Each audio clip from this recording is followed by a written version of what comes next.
Merbħa għal din l-Ewkaristija fejn il-Mulej jistidilna nindmu mill-ħajja tagħna jekk qiegħda mbeda minn Alla. Fl-isem tal-Missier u tal-Iben u tal-Ispiritu Sant.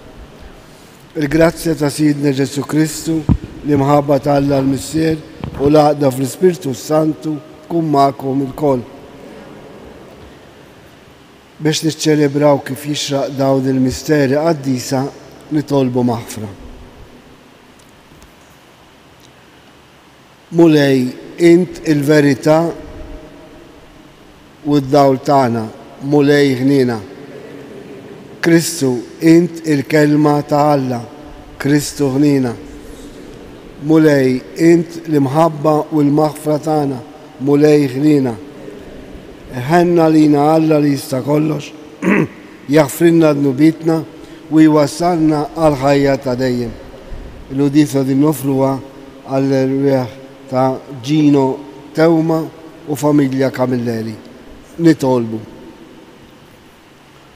U Alla, inturi d-dawl tal-verità tiegħek lil dawk li jitbedu mit-triq it-tajba u bekk tgħinhom jerġgħu jsibuha. Għamel li kull min jistqar li hu nisrani ibiet minnu kull ma jtebba lil dan l-isem u jfittex biss dak li jagħmillu ġieħ. Bibnek Ġesu Kristu Sidna li hu Alla u miegħek jgħix u jsaltar flimkien mal-Ispiritu Santu għal dejjem ta' dejjem.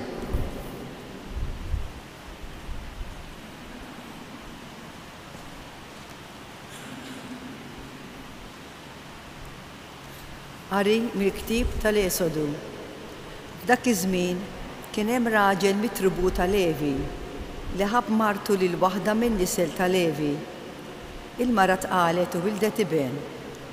Billi rat li kien tifel sabiħ, żammitu moħħbi għal 3 xhur. Meta ma setgħetx taħbih aktar, ħadet offa tal-papiru, dil-kitab bil-qatran u ż-żift qiegħdet it-tifel fija u qiegħdet ta' qalb is-simar f'xatt ix-xmara Nil. Oħtu għadet ftit il-bod biex tara se jiġrilu. Niżlet bint il-Farawn biex ton fin-Nil, waqt li l-qaddejja tagħha kienu jitlajjaw fuq xatt ix-xmara. Hija lemħet il-qoffa f'nofs is-simar u bagħtet qaddejja iġġibielha. Malli fetħitha rat it-tarbija u t-tifel kien qiegħed jibki. Tħassritu u qalet, dan hu wieħed minn ulied l-Ebrej. Waħt it-tarbija qalet lill-bint il-Farawn, trid immur insejjaħlek waħda mill-imredda tal-Ebrej biex traddalek it-tarbija. U bint il-Farawn weġbitha mur. Biex bejba marret u sejħet lil-omm it-tarbija. U qaltilha bint il-Farawn, hu il-din it-tarbija u reddaħili u jiena nħallsek kemm ikun ħaqek. U bil-marra ħadet it-tarbija u reddeta. Meta t-tifel kiber, ħaditu għand bint il-Farawn li kienet qisu tagħha u semmitu Mosè għax qalet, salvajtu mill-ilma. Darba waħda, Mosè meta kiber mar ħdejn ħutu u ra x-xogħol tagħhom u li wieħed mill-Eġizzjani isawwat lil wieħed mill-Ebrej ħutu. Dar u ħares madwaru, ra li ma kien hemm ħadd, qatel lill-Eġizzjan u difnu fir-ramel. L-għada raġa' ħareġ u ra żewġ tirġiel Ebrej jiġġieldu u qal lil ħati, għala qiegħed taħbad għal sieħbek u dan wieġbu. Min qiegħed kap mimħallef fuqna? Jaqgħu trid toqtolni bħalma qtilt l-Eġizzjan?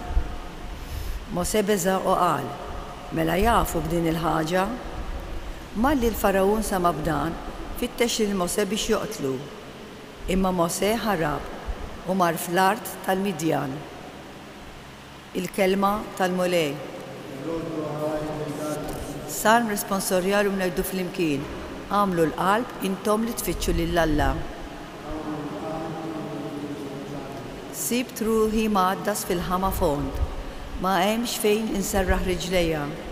Sibt ruħi fl-ilma għoli, il-mewġ qed ikaxkarni ngħidu flimkien. imma jien lilek nitlob mulej, meta jogħġbok Alla weġibni fil-kobor ta' tjubitek u skont il-weda tas-salvazzjoni tiegħek ngħidu flimkien. Imma jien imsejken u batut, terfani o Alla is-salvazzjoni tiegħek, infaħħal l-isem Alla bil-għana, inkabru blana tarat il-ħajr, ngħidu flimkien.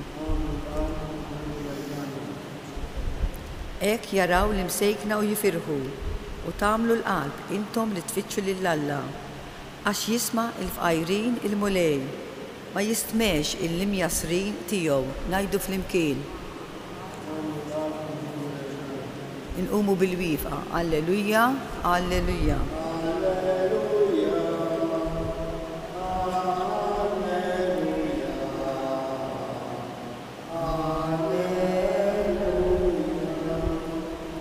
Illum la tbebsux qalbkom iżda isimgħu leħen il-mulej.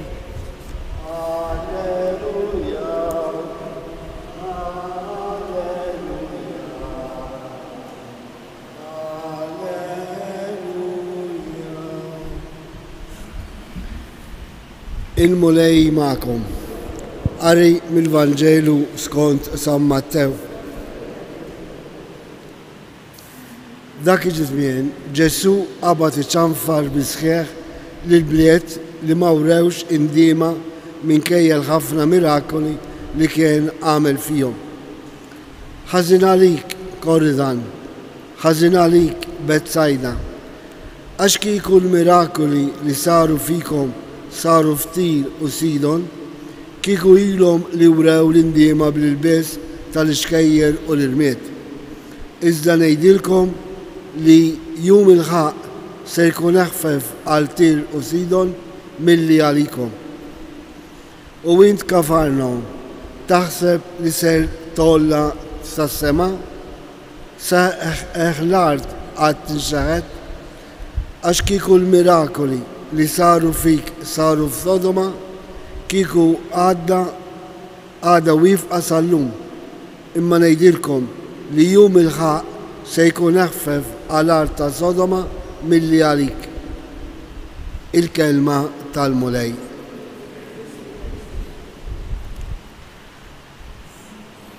Ġesu iċanfar il-dawn il-bliet li ma tawx każ tal-preżenza tiegħu permezz tat-tagħlim u permezz tal-mirakoli. Il-bliet li semmew huma kollha bliet li warbu lill-Alla.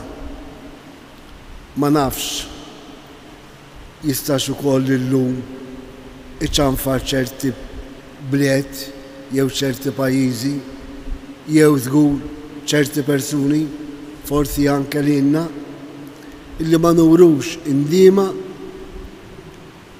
għal-ħżunija tagħna, għad-nubet tagħna. Għax Alla anke mid-nub kapaċi jagħmel grazzja kbira. U din il-grazzja kbira li Alla jagħmel nistgħu narawha wkoll fl-istorja ta' Mosè fl-ewwel qari li smajna. Kif Mosè ġie salvat minn tifla ta' Farawn, li Farawn stess kien iġġudika, kien iddeċida li t-tfal subien jaqtolhom. U propju bintu kellha salva lil Mosè. U Mosè li kien għodda kbira f'idejn il-mulej ma kienx qaddis, smajna illi kien qattel. Eppure li Alla lil Mosè għażlu biex ikun il-ħellies tal-poplu tiegħu mill-skjavitu tal-Eġittu. Dawn huma l-opri ta' Alla eżeżbieb illi mid-dnub tagħna Alla kapaċi jagħtina l-grazzja. Imma biex jagħtina l-grazzja rridu wkoll inkunu aħna kollaboraturi mal-ħnina ta' Alla, għaliex il-mirakli anke llum jeżistu, imma min ma jemminx ma jistax jara l-mirakoli. U x'mirakli nistgħu nagħmlu? X'nistgħu naraw? Li Alla jkellemna. permezz tal-liturġija. Dan huwa miraklu kbir. M'hemmx għallek qrib il-poplu tiegħu dak li jitkellem, dak li jidjaloga, dak li jsejjaħlu, dak li jxanfru, dak li juri l-imħabba tiegħu. U l-istess nistgħu inkomplu bis-sagramenti l-oħra. Il-qrar jaffrinna d-nubietna. L-Ewkaristija fejn Alla stess jagħti lilu nnifsu kif ta' Kristu lilu nnifsu fuq is-salib anke fuq l-artar. Dan il-miraklu. Ġesu il-ħobs tal-ħajja li niżel mis-sema għalina u dan jagħtihulna kull darba li nieħdu sehem fl-Ewkaristija. Imma aħna awer ta' dan il-mirakolu, ta' din il-grazzja kbira li Alla qed jagħtina. U dan kollu għaliex biex iġalna nindmu mill-ħżunietna biex ngħixu ħajja tajba.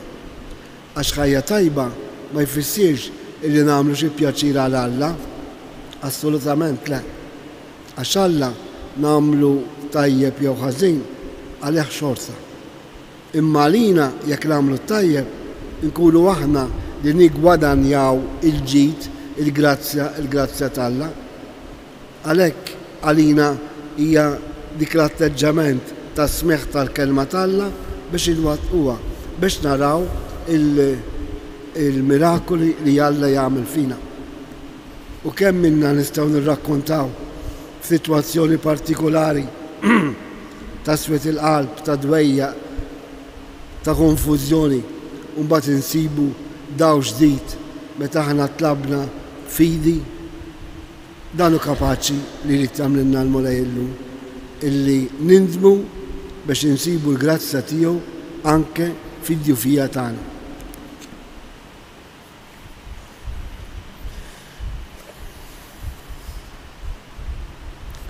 Ħuti, il-Mulej sejħilna biex inkunu melħ tal-art u dawl tad-dinja.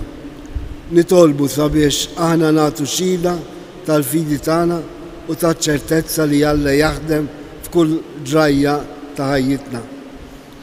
Sabiex il-Papa u l-isqijiet imxendrin mad-dinja kollha ikomplu jxandru bil-ferħ lid-dinja il-ħwejjeġ kbar li Alla jagħmel għall-bnedmin kollha. Nitolbu sabiex dak kollha impenjati fil-politika internazzjonali u nazzjonali ifittxu fuq kollox il-paċi, il-ġustizzja u d-dinjità ta' kull persuna. Nitolbu sabiex minnu għaddej minn ċirkustanzi diffiċli fil-ħajja, ħajja ta' dnub, ħajja fid-dlam, ħajja tal-konfizjoni, ħajja ta' biża', jaraf iħares lejhom bl-għajnejn tal-fidi fi Kristu. Nitolbu sabiex din l-Ewkaristija li llum qegħdin niċċelebraw f'dan is-santwarju tiftħilna qlubna għall-imħabba u l-ħniena tal-Alla. Nitolbu għall-benefatturi ta' dan is-santwarju, għall-morda li jitolbuna it-talb tagħna minn hawnhekk biex il-Mulej jagħti l-grazzja meħtieġa lil kulħadd. Nitolbu. Preghiamo il Signore perché in ogni situazione di vita, in modo particolare in difficoltà o nella confusione della vita, troviamo la forza di vedere la bellezza dell'amore di Dio. Nitolbu. Fiskiet irresqu it-tal personali tagħna. Mulej Alla tagħna, għenna nkunu fid-dinja ħabbara ta' Ibnek Ġesu u strumenti tal-Ispirtu Santu li jaħdem bina għal-bini tas-saltna tiegħek fid-dinja. Int li tgħix fis-saltan għal dejjem ta' dejjem.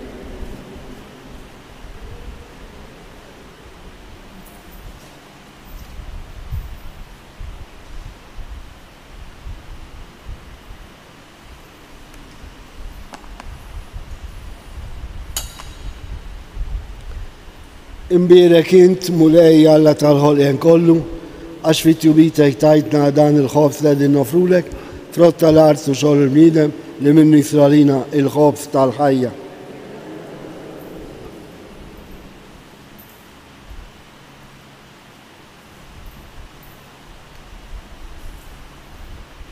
Bil-misteru ta' dal-ilma u l-imbit li jieħdu sehem fin-natura divina ta' Kristu kif hu jissieħeb magħna fin-natura tagħna il-bnedmin.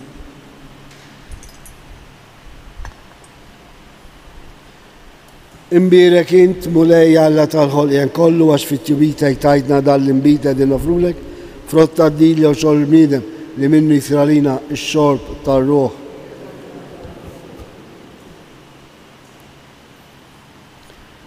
Itolbu ħuti biex is-sakrifiċċju tiegħi u tagħkom ikun joġob lil Alla l-Missier li jista' kollox.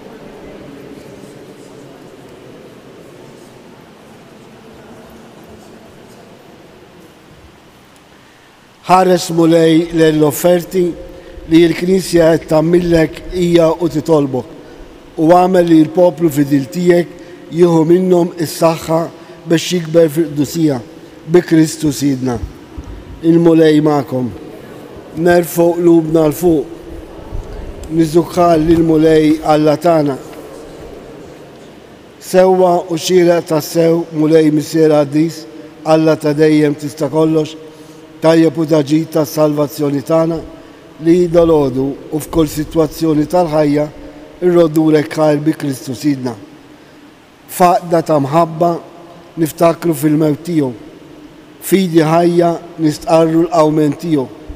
B'tama sħiħa nistennew jiġi fi glorja. Għalhekk mal-qaddisin u l-anġli kollha infarruk u ntennulek bla qiegħda. Qaddis, Qaddis, Qaddis. Mulej Alla tal-eżerċiti, is-smawiet u l-arti u mlija bil-glorja tiegħek. Osanna fil-għoli ta' smawiet. Mulej osanna fil-għoli ta' smawiet.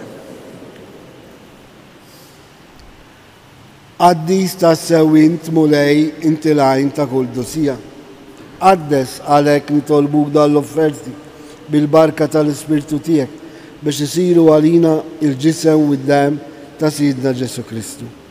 Li meta kien se jingħata biex minn rajħ jibati ħal ħobs, rat il-ħaj, qasam tal-disċipli tiegħu u qal: ħudu u kulu il-kol minn dan, għax dan huwa ġismi li jingħata għalikom.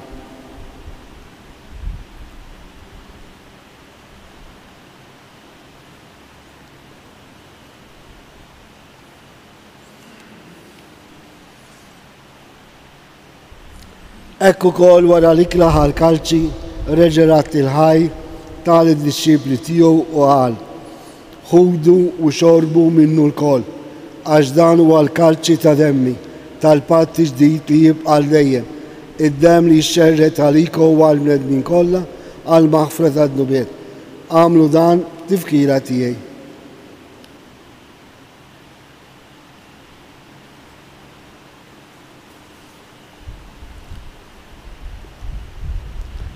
Danu il-misteru tal-fidi inħabru l-mettijek mulej nxandi bil-fer għaw mentijek nistennek sama tiġi fi glor. Għalek aħna unamlu dam tifkira tal-mewt u l-awment ta' Sidna Ġesu Kristu nofrulek mulej il-ħobs tal-ħajja u l-kalċi tal-salvazzjoni u rodurek ħajr. Għax oġbuk til-għana għawn u dimek biex naħduk.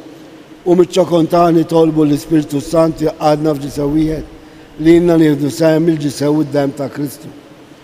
Ftakar mulej fi knisja tiegħek imxerda mad-dinja kollha u qed taf li mħabba flimkien mal-Papa Franċesku, mal-Isqof tagħna Anton, mal-Ministri u l-poplu Qaddis kollu tiegħek.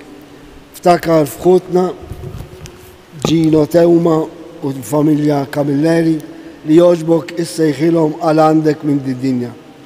Ftakar dawk li raqdu bit-tama tal-qawmien. Ftakar fil-mejtin kollha. Daħħalhom quddiemek fid-dar tas-seb tiegħek. Ħen għalina l-kol nitolbuk. Għati lilna wkoll il-wirt tal-ħajja ta' dejjem.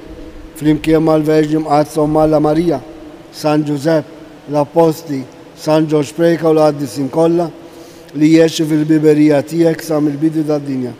أعمل اللي معهم يفاروك ويسبقوك جيسو كريستو ابنك. بكريستو مع كريستو وفي كريستو ينعطى ليلك alla misteri tistakollox flimkien ma l-Spiritu Santu kull ġew glorja għal dejjem ta' dejjem. Ġesu jallimna li jalla l-missier isib kull okkażjoni tajba biex isejħilna imbidlu ħajjitna. Nitolbu kif għallimna Ġesu missierna li jinti fis-smawiet jitqaddes ismek tiġi saltnatek ikun li trid int kif is-sema jida fl-ard. خبزنا ta' kuljum għatina l-lum, għafrinna d-nubitna, bħalma nafru l-minu ħati għalina, u la d-daħannex fi d-ġrib iżda l-iżda mid-deni. Eħlisna nitolbuk mulej minn kull deni, għatina fit-tiba u ħnatijak il-paċi fi żminna, biex nkunu ħilsa dejjem mid-dnub u mħarsa minn kull inkwiet. Aħna u nistennew u nittamaw elena u l-miġġa ta' Salvatur tagħna Ġesu Kristu. Mulej Ġesu Kristu, li għetti l-apostli tijek, inħallilkom islem, natikom islem tijek, la tħaris lejn nubitna, iżda ħares lejn il-fidi dal-knisja tijek, għati jaslem u laqda li jintrit fija, int li teħx u saltan għal dejjem ta' dejjem. Il-paċi ta' Ġesu tkun dejjem ma'kom. Għatu sinjal ta' paċi li xuxin. Il-ġisem u d-dem ta' Kristu b'dan il-kalċi li se nitqarblu bihom kun jiswewna għal-ħajja ta' dejjem. Ħaruf talla li tneħħi d-nubet ta' dinja ħenna u lej Ġesu Kristus qalbinna ma tkunx ta' kundanna lija. Iżda ta' ferħa. Danu Ġesu, danu l-ħaruf talla li jneħħi d-nubet ta' dinja. Ħejni aħna l-mistidna għall-ikla tal-ħaruf.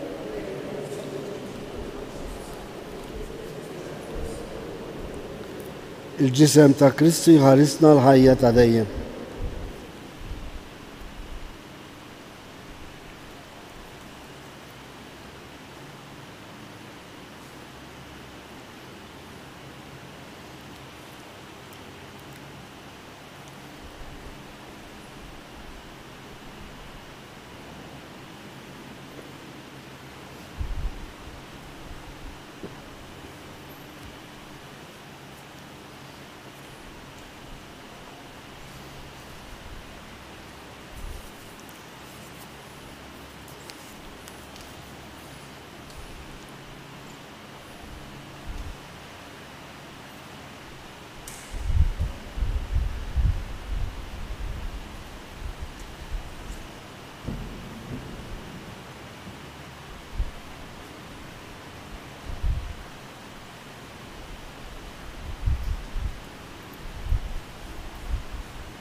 Grazzi, Signor Alla, gloria al Messia, l'Ibnu l-Ispiritu Santu. Nitolbu. Irċivejna mulej id-doni tijek, nitolbuk li resqu sikwit lejn l-sagrament tal-Ewkaristija biex ikabbar fina il-qawwa tas-salvazzjoni tagħna bi Kristu Sidna. Qabel ma nirċievu l-barka, ngħidu Ave Marija l-Madonna ta' Pinu skont l-intenzjonijiet tagħna. U li nixtieq nistidinkom titolbu għal dawk il-pellegrini jew turisti li jżuru dan is-santwarju biex fih dan l-ambjent isibu dik iż-sbuħija tal-ispiritualità Marjana. Slima lik Marija bil-grazzja mimlija l-mulej miegħek imkien fost in-nisa u mbierek il-frott tal-ġuf tiegħek Ġesu.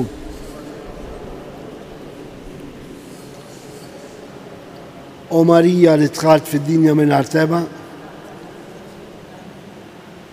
il-mulej magħkom, iberikkom Alla li jista' kollox, il-Missier, l-Iben u l-Ispiritu Santu. Morru u għejxu il-paċi ta' Kristu. Il-ġurnata tajba li kulħadd. Il-faħru lil Marija, tal-bnedmin, nannu la